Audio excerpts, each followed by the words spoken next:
Hello everybody and welcome to the channel. So in today's video we will be talking about the match between Barcelona and Bayern Munich. And so the reason why I do want to make this video is because this is going to be a match to really watch out for out of all the matches, because I know that we do have Atletico Madrid versus Leipzig, but the match between Barcelona and Bayern Munich will be that match to watch. And every time Barcelona and Bayern Munich do end up meeting in the Champions League, we never know what's going to happen. Sometimes we do see Bayern Munich completely trashing Barcelona, and sometimes we see Barcelona completely trashing Bayern Munich. And now that they are meeting here within these next 2 or 3 days, it's going to be very exciting. And look, I know and I'm very well aware that the media are really favoriting Bayern Munich to trash Barcelona, because right now it is clear that Bayern Munich is an absolute unit of a team. They play like a team. They know how to trash teams. They are very well organized. They have so much respect for their opponent. And with this Bayern Munich team here, every part of their team is completely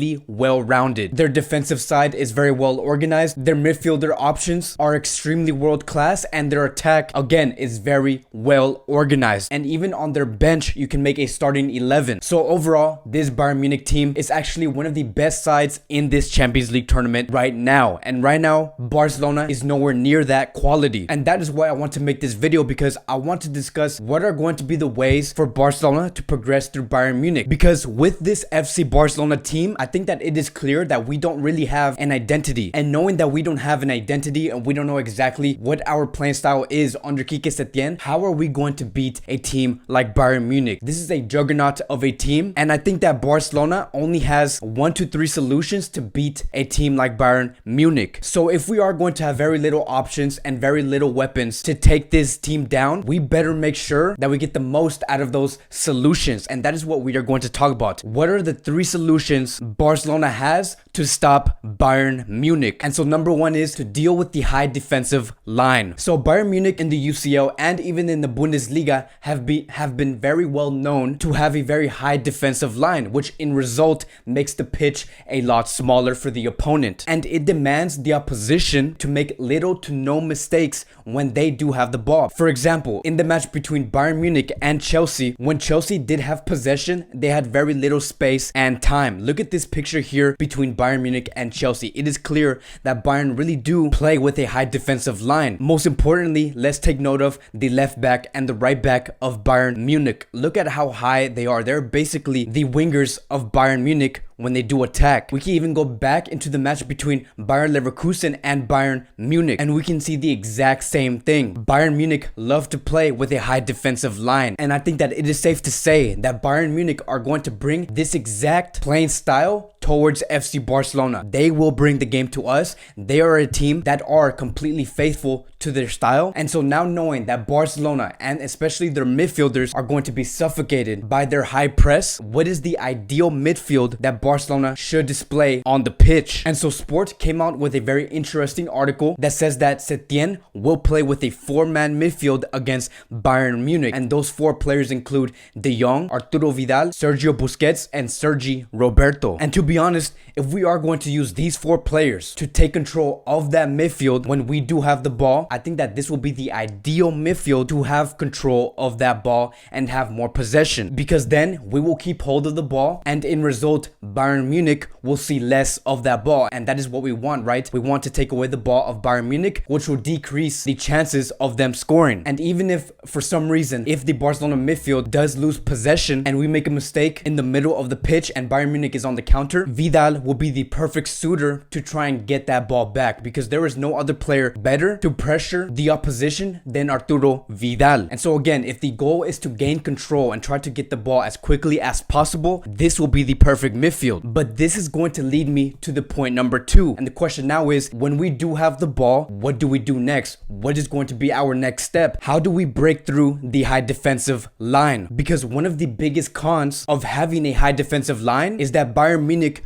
do leave a lot of space behind the defenders. And I'm going to give you an exact play of what I mean by this, because if we look at the game between Chelsea and Bayern Munich, we can see that Zoma had the ball, they had possession, they're trying to play through that high press. Zoma passes it to Kovacic, then to Emerson, and then you can see that Emerson is looking for a forward to pass it through, and then he passes it to the Chelsea striker, and away he goes. Look at how much space the Chelsea striker does have and how much space Bayern Munich did leave. That is exactly exactly what Barcelona could potentially do on Friday night. That is the type of space Barcelona could exploit. And this is where the question does arise, right? Is that, let's say we are successful and we break through that extreme high press. What is going to be the player to exploit that space? Because to be honest, if we're going to use the exact starting 11 we did start against Napoli, there was no way we're going to break through that and be fast enough or pacey enough to punish that space that Bayern Munich do leave behind. Which is true, right? Because right now, Barcelona's average age is 32 years old. And what is required to succeed in these type of plays that Chelsea did do against Bayern Munich, the midfielders need to be quick and precise with their passes, which shouldn't be a problem, right? Because we do have the quality in our midfield. One of the best players that could do that is Riqui Puig, a player who does get the ball very quickly and tries to get that ball to the final third as soon as possible, so he is more than capable. Another player could be Sergio Roberto. I know that he is not as athletic, but his passes are top notch. Another player that we could talk about is Sergio Busquets. And the second thing to have in order to succeed in these type of plays that Chelsea did do is that we do need a player to exploit those spaces, and that one player that could do that and is more than capable to do that is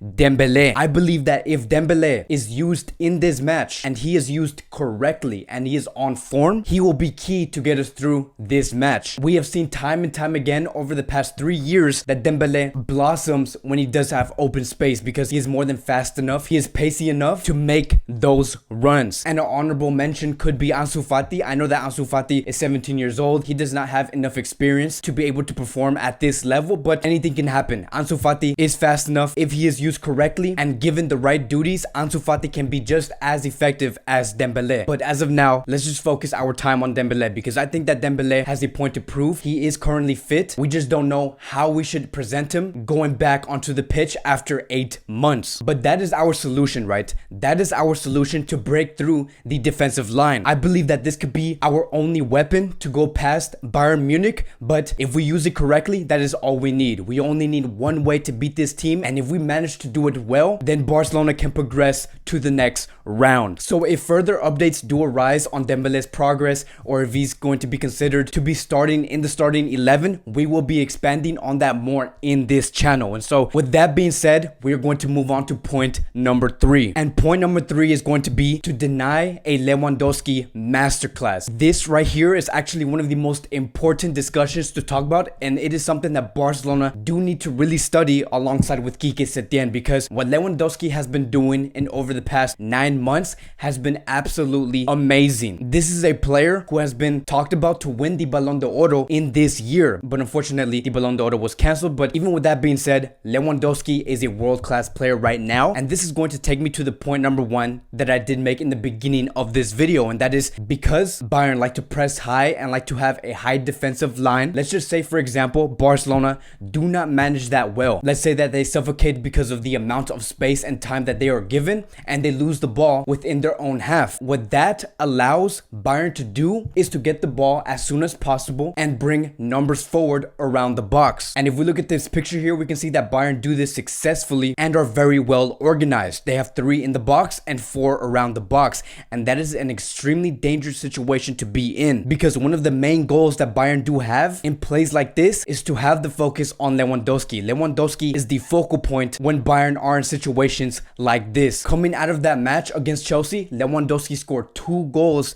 and provided 2 assists in that match. Lewandowski is the absolute fundamental towards plays like this. And to be honest, if there was one player that I would assign to be responsible to man-mark Lewandowski, that would be Lenglet. This is a defender that I did talk about before the match against Napoli, where I said that he is one of the players to stand out and has a point to prove against Napoli, and he did just that. He scored a goal against Napoli, and he also defended extremely well. And I think that Lenglet is very well aware how vital he could be and what he's capable of, and I love that from him. I think that what Lenglet did show against Napoli is that he's trying to tell Barcelona and say, look, not only can I defend well, but I can be here whenever you guys really do need me. And those are the type of defenders Barcelona do need. Is a defender who is accountable, a defender who wants to take more responsibility than originally assigned. And I think that because of that attitude, Lenglet is more than capable to stop a player like Lewandowski. But that is it, right? Just to sum it all up, if we could deal with the high defensive line that Bayern Munich do give us, and then Glet can successfully Manmark Lewandowski, Barcelona will have a great chance to progress to the semifinals. And we will be talking and discussing more about this match within these next 24 to 48 hours before this match does take place. And so let me know what you guys think. What other ways do you see Barcelona winning this match? What key battles do you see happening in this match, and what other players do you believe is important to get us through the semifinals? So thank you guys so much for watching. I appreciate it. If you guys are new here, welcome to the channel. Please like, subscribe, comment. Again, I want to remind you guys that we are going to still have the Barcelona v Bayern pre-match preview, and we are going to make a post-match review on whatever happens in this match after the match is over. And so stay tuned for that. Thank you guys so much for watching, and I will see you guys in the next video.